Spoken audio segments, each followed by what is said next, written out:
let's start with you and how you came up with this magical episode.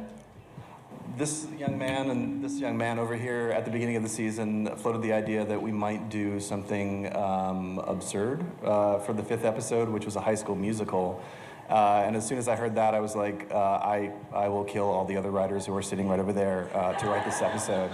As soon as I heard it, I just started thinking about the movie Rushmore, which is ultimately this one kid, Max Fisher, puts on these love letters to these movies that he loves. It's Serpico, it's Apocalypse Now, and all this other stuff. And it just felt like a great way to craft a love letter to the show and a love letter to you guys. Oh, and these guys. They're semi-important, I guess. If I could add to that, yes. just a thing. So Jeremy and I thought about this, and then it was like one of the first meetings with the writers, and we said, well, does anybody have any episodes? And before anybody said anything, Robbie said, I have episode 5. Dibs. I have that. So You're supposed to come in with a standalone, a myth episode, and a myth-alone, or whatever the hell they're called, and I had 3 musical pitches, all of which were just this one. Well, how did you come up with those magical musical numbers? Because they were very catchy, I think. And Well, that's all a credit to Jay and Chris. I wrote the lyrics, and then Stand up. these Stand two up. gentlemen right here. Jay That's Gotcha, Jay and Chris Leonard. I watched a lot of musicals.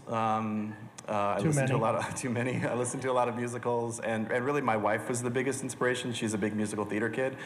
My wife's middle name is Marie, Maeve, Siobhan, Kristen, everyone. That was all the theater kids that she went to school with. So yeah, it's a love letter to my wife too.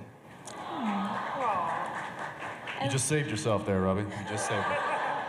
She's not here, right? She's not. She's off writing an episode of Once Upon a Time. So. Way to hijack the panel. Thank you. Phil, how did you kind of approach staging this amazing, the musical numbers alone must have been pretty I challenging. cried a lot by myself in a corner somewhere.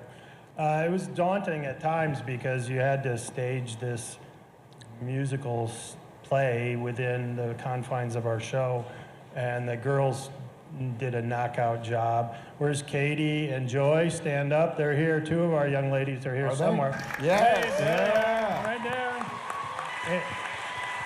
It made it a lot easier with a great script and a great cast. I've never seen them out of their school outfits. I know. It's nice to see y'all. They're actually adults. You realize that. What happened? Jeremy, what can you kind of say about where the brothers go from here? Because obviously the mark of Cain is still a big issue for the boys, even though Dean has now been undemoned. Well, Lou, I'm just thrilled to be meeting you all for the first time here tonight. It's really Is that wonderful. Jeremy? Yeah. The boys. I think one of the really nice things to come out of Dean being a demon was that the boys Was the I'm too sexy scene. That was the best thing to come. More musical numbers, always. was a chance for them to find a way to be the brothers that they had been, even some years back, to reconnect again in a way that they maybe haven't in some time.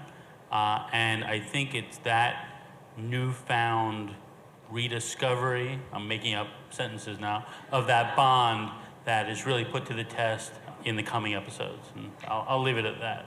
That's a good place to leave it.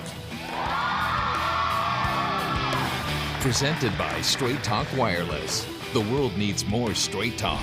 Supernatural, Tuesdays 9/8 Central on the CW.